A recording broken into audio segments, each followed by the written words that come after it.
Price தெல்லாம். எல்லாரும் எப்படி இருக்கீங்க? நல்லா இருக்கீங்களா? எல்லாரும் நல்லா இருப்பீங்கன்னு சொல்லி ஆண்டவருக்குள்ள விசுவாசிக்கிறேன். இன்றைய காலை வேளையில எல்லாருக்கும் என் அன்பின் வாழ்த்துக்கள். குறிப்பா பிறந்த நாள், திருமண நாள் காணுகிற ஒவ்வொருவருக்கும் என் அன்பின் வாழ்த்துக்கள். இன்னைக்கு சிந்தித்து தியானிப்பதற்காக எடுத்துக்கொள்ளப்பட்ட வேத வார்த்தை, இதை மட்டும் செய்யுங்கள், நீங்கள் நினைத்தது எண்ணியது உடனே நிறைவேறும். பிரியமானவர்களே, வாழ்க்கையில இதை மட்டும் செய்தா போதுங்க, நீங்க என்னது எண்ணிருக்கீங்களோ அது கண்டிப்பா உடனே நிறைவேறும். நம்ம மனிதனுடைய வாழ்க்கையில எண்ணுகிற எண்ணங்கள் உடனே நடக்கணும் அப்படின்னு சொல்லி நம்ம ஆசைப்படுவோம். அந்த எண்ணங்கள் ஆண்டவருக்கு பிரியமா இருக்கா அப்படின்னு சொல்லி நம்ம கொஞ்சம் யோசிக்கணும். இப்படி நம்ம எண்ணின எண்ணங்கள் உடனே நடக்கணும் அப்படின்னா சிலவற்றை நம்ம வாழ்க்கையில கொண்டு வரணும். பிரியமானவர்களே, நம்ம வாழ்க்கையில நம்ம எண்ணினது நடக்கணும் அப்படின்னா முதல்ல நம்பிக்கை வேணுங்க. நம்பிக்கை வேணுமா அப்படின்னு சொல்லி யோசிக்கிறீங்களா? ஆமாங்க, ஆண்டவருக்கு மீது நம்பிக்கை வேணும். ஆண்டவர் என்னோட வாழ்க்கையில நான் எண்ணின காரியங்களை நிறைவேற்றுவாரு அப்படிங்கிற ஒரு நம்பிக்கை வேணும். ஒரு காத்திருப்பு தெரியணும். கண்டிப்பா என் வாழ்க்கையில நான் எண்ணினதெல்லாம் நிறைவேற்ற அவரால் மட்டும்தான் முடியும் அப்படிங்கிற ஒரு விசுவாசம், ஒரு நம்பிக்கை இருக்கும்போது கண்டிப்பா நம்ம வாழ்க்கையில நம்ம எண்ணுகின்ற காரியங்கள் நிறைவேறும். ஓகேவா? ரெண்டாவது பார்த்தீங்கன்னா, முதல்ல விசுவாசம், ரெண்டாவது நன்றி சொல்லணும். ஆமீன், ஹல்லேலூயா. நம்ம வாழ்க்கையில ஆண்டவர் நமக்கு செய்த நன்மைகளை நன்றி சொல்லணும். இங்க பாருங்க, நிறைய பேர் என்ன பண்ணுவோம் அப்படின்னா, ஆண்டவர் சமூகத்துல நன்மை வேணும் அப்படின்னு சொல்லி மணிக்கும் ஒரு கணக்குல காத்திருந்து ஜெபிப்போம். கூடவே நம்பிக்கையோட கூட என்ன செய்வோம்? ஜெபிப்போம். ஆனா அந்த காரியங்களை ஆண்டவர் நம்ம வாழ்க்கையில நிறைவேற்றின பிறகு நம்ம நன்றி சொல்லணும்னு எதிர்பார்க்கிறாரு. ஆனா பாருங்க, நான் எல்லாத்தையும் சொல்ல மாட்டேன், சில பேர் நன்றி சொல்றாங்க, பல பேர் நன்றி சொல்ல மறந்தவர்களா மாறி போறோம்.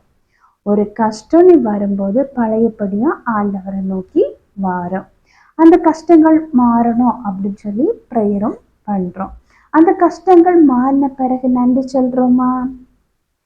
ஆண்டவருக்கு நன்றி சொல்லுங்க. நிறைய பேர் பண்ற வேலை என்னன்னா, என் வாழ்க்கையில எல்லாமே கஷ்டம் கஷ்டம் கஷ்டம் அப்படின்னு சொல்றோம் இல்லையா? ஒரு செகண்ட் நம்ம நம்மளை விட கஷ்டப்படுகிற எத்தனையோ மக்கள் இருக்காங்க. அப்போ அந்த அவர்களை விடலாம் ஆண்டவர் நம்மளை நன்மையானதாவே வச்சிருக்காங்க அப்படின்னு சொல்லி நன்றி சொல்லணும். உலகத்துல எத்தனையோ ஊனத்தோடு இருக்கிறவங்க இருக்காங்க, அதை காட்டிலும் ஆண்டவர் நம்மளை அழகா வச்சிருக்கிறாரு. அப்போ ஒவ்வொரு காரியங்களுக்கும் கூடவே நிறைய பேர் பாருங்க, இன்னைக்கு பார்க்குற மனுஷனை நாளைக்கு பார்க்க முடியல, ஆனா ஆண்டவர் நம்மளை ஜீவனோட வச்சிருக்காருல்ல. இதுக்கெல்லாம் நம்ம நன்றி சொல்ல மறந்தவரா இருக்கிறோம். பிரியமானவர்களே, ஆண்டவருக்கு என்ன சொல்லணும்? நன்றி சொல்லணும். எத்தனையோ கஷ்டங்கள் நேரத்துல, எத்தனையோ வேதனைகள் படுகிற பாரத்துல, பாரமான ஒரு சூழ்நிலையில இருக்கும் போதெல்லாம் நம்ம அந்த பாரத்தை, அந்த கஷ்டத்தை எல்லாம் தாண்டி செல்ல கிருபை செய்து இன்னைக்கும் நம்மளை சுகத்தோட பலத்தோட ஆயுசோட வச்சிருக்காங்க பாருங்க. இதுக்கு நம்ம நன்றி சொல்லணும்.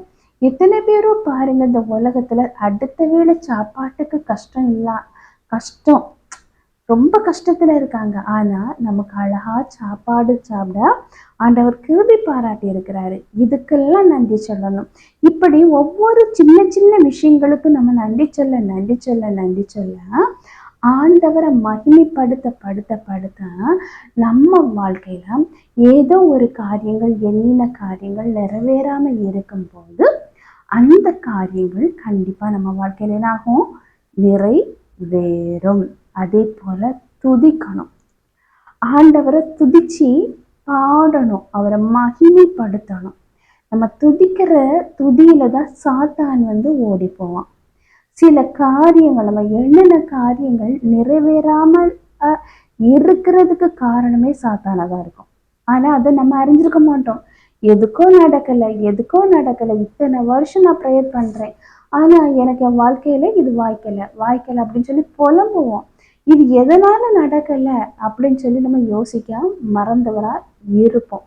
அப்போ நம்ம என்ன பண்ணணும்னா, நம்ம என்னென்ன காரியங்கள் நிறைவேறாதபடிக்கு தடையாய் இருக்கிற அந்த சாத்தானை எதிர்த்து நிற்கணும். இப்படி நம்ம அந்த சாத்தானுக்கு எதிர்த்து நிற்கும் போது அந்த தடைகள் மாறி நம்ம எண்ணின காரியங்கள் நிறைவேறும். அதே போலத்தான் நம்ம ஒரு காரியங்கள் எண்ணுறோம், விரும்புகிறோம் அப்படின்னா அந்த காரியங்கள் ஆண்டவருக்கு சித்தமானதா அப்படின்னு சொல்லி தெரிஞ்சுக்கணும். எதனாலும் விரும்பலாம், எதனாலும் ஆசைப்பட்ட ஆண்டவர் நிறைவேற்றுவார் அப்படி இல்லை. பிரியமானவர்களே, நம்ம எண்ணுகிற அந்த காரியங்கள் நம்மளுக்கு பரிசுத்தமானதாகவும் இருக்கணும், கூடவே ஆண்டவருக்கு சித்தமான காரியங்களா இருக்கணும். இப்படி பரிசுத்தமாகவும் சித்தமாகவும் இருக்கும்போது நம்ம எண்ணின காரியங்கள் கண்டிப்பா நம்ம வாழ்க்கையில நிறைவேறும். அதனால நம்ம வாழ்க்கையில ஒரு காரியங்கள் நிறைவேறலை அப்படின்னா இது எதனால நடக்கலை அப்படிங்கிறத நம்ம முதல்ல அறிஞ்சிக்கணும். நம்ம அதெல்லாம் விட்டுட்டு புலம்ப தொடங்குவோம். ஏன்னா இதெல்லாம் ஆசைப்பட்டேன், ஆண்டவர் இதெல்லாம் செய்வாரு அப்படின்னு சொல்லி நம்பினேன், ஆனா என் வாழ்க்கையில இதெல்லாம் நடக்கலை அப்படின்னு சொல்லி புலம்புகிறவர்களா இருக்கவே கூடாது. நம்ம இந்த காரியங்கள் என்னெல்லாம்? விசுவாசம், நம்பிக்கை வைக்கணும், நன்றி சொல்லணும், துதிக்கணும், ஆண்டவருக்கு சித்தமான காரியமா அப்படின்னு சொல்லி அதை அறிஞ்சிக்கணும். இன்னொன்று, தடைகள், பிசாசு நம்ம காரியங்கள் வாய்க்க விடாதபடிக்கு இருக்கிற அந்த பிசாசை கடிந்து கொண்டு ஜெபிக்கணும். அதிகாலையில நம்ம ஜெபம் பண்ணணும். ஆமேன், ஹல்லேலூயா. நம்ம என்ன பண்றோம்? உலக பிரகாரமா எல்லா காரியங்களுக்கும் முக்கியத்துவம் கொடுக்கிறோம், எல்லா காரியங்களையும் நம்ம செய்கிறோம், எந்தெந்த டைமுக்கு கரெக்டாக சாப்பாடு வர சாப்பிட்றோம். ஆனால் ஆண்டவருடைய காரியங்கள், ஆண்டவர்கிட்ட ஜெபிக்க டைம் இல்லை அப்படின்னு சொல்கிறோம். இது நம்புகிற விஷயமா? நம்ம ஆண்டவர் சமூகத்தில் ஒரு நாளைக்கு குறைஞ்சது 1 மணி நேரமாவது, 2 மணி நேரம் ஜெபிச்சா அது பெரிய பலன். ஆனால் குறைஞ்சது 1 மணி நேரமாவது நம்ம ஜெபிக்கிறோமா? அவருக்காக ஏதாவது பண்றோமான்னு கொஞ்சம் யோசித்து பாருங்க. நம்ம ஆண்டவரை அறிஞ்சிருக்கிறோம், எத்தனை பேரோ ஆண்டவரை அறியாம இருக்கிறாங்க. அந்த மக்களுக்கெல்லாம் ஆண்டவரை பற்றி சுவிசேஷம் சொல்லி இருக்கோமா? தனக்கு மட்டும் ஆசீர்வாதம் வேணும், தன்னுடைய வாழ்க்கையில தனக்கு மட்டும் என்னென்னது நடக்கணும் அப்படின்னு சொல்லி நம்ம விரும்புறோம் இல்லையா? அப்ப ஆண்டவர் அறியாத மக்களுக்கு யார் போய் ஆண்டவரை பற்றி சொல்லுவாங்க? அப்போ ஆண்டவரை அறியாதவங்கள்ட்டையும் ஆண்டவரை பற்றி தெரியப்படுத்தணும். இதுதான் ஆண்டவர் விரும்புறாரு. இப்படிப்பட்ட காரியங்கள் எல்லாம் நம்ம வாழ்க்கையில நடக்கும்போது கண்டிப்பா நம்ம வாழ்க்கையில நம்ம என்னென்ன காரியங்களை ஆண்டவர் நிறைவேற்றுவாரு. இப்போ ஒரு சின்ன ப்ரேயர் பண்ணலாமா? அன்பின் பரலோக தந்தையே, அப்பா, இந்த அருமையான வேலைக்காக நன்றி ஆண்டவரே. எத்தனை பேருக்கோ கிடைக்காத நல்ல ஒரு தருணத்தை எங்களுக்கு தந்தீங்கப்பா. அந்த மேலான கிருபைக்காக நன்றியப்பா. இப்பொழுதும் ஆண்டவரே, என்னோடு கூட சேர்ந்து ஜெபிக்கிற ஒவ்வொருவரையும் கண்ணோக்கி பார்க்க வேண்டும் என்று ஜெபிக்கிறேன் ராஜா. எண்ணிய காரியங்கள் அப்பா நிறைவேற வேண்டும் என்று ஜெபிக்கிறப்பா. ஏதோ ஒரு காரியங்கள் நம்ம வாழ்க்கையில வாய்க்கணும் அப்படின்னு சொல்லி கண்ணீரோடு அப்பா ஜெபிக்கிற ஒவ்வொருவருடைய வாழ்க்கையிலும் அப்பா எண்ணின காரியங்களை நிறைவேற்றுவேன்னு சொன்னீங்க ஆண்டவரே. அப்பா, எண்ணிய காரியங்களை நிறைவேற்ற வேண்டும் என்று ஜெபிக்கிறேன். நீங்க அப்படியே அவங்க வாழ்க்கையில எண்ணிய காரியங்களை நிறைவேற்றுவதற்காக நன்றி ஆண்டவரே. அப்பா, ஒவ்வொருவரையும் தாழ்த்தி உம்முடைய கரத்திலே ஒப்படைக்கிறேன். நீங்க பொறுப்படுத்தி வழி நடத்தி செல்லுங்க. இப்போ இயேசுவின் மூலம் ஜெபம் கேளும் அன்பு நிறைந்த பரம தந்தையே. ஆமென், ஆமென். கர்த்தர் உங்க ஜெபத்தை கேட்டிருக்கிறாரு. கண்டிப்பாக உங்கள் வாழ்க்கையில் எண்ணிய காரியங்களை ஆண்டவர் நிறைவேற்றுவார். கர்த்தர் தாமே இவ்வார்த்தைகளை ஆசீர்வதிப்பாராக. ஆமீன் ஆமீன். ஹல்லேலூயா.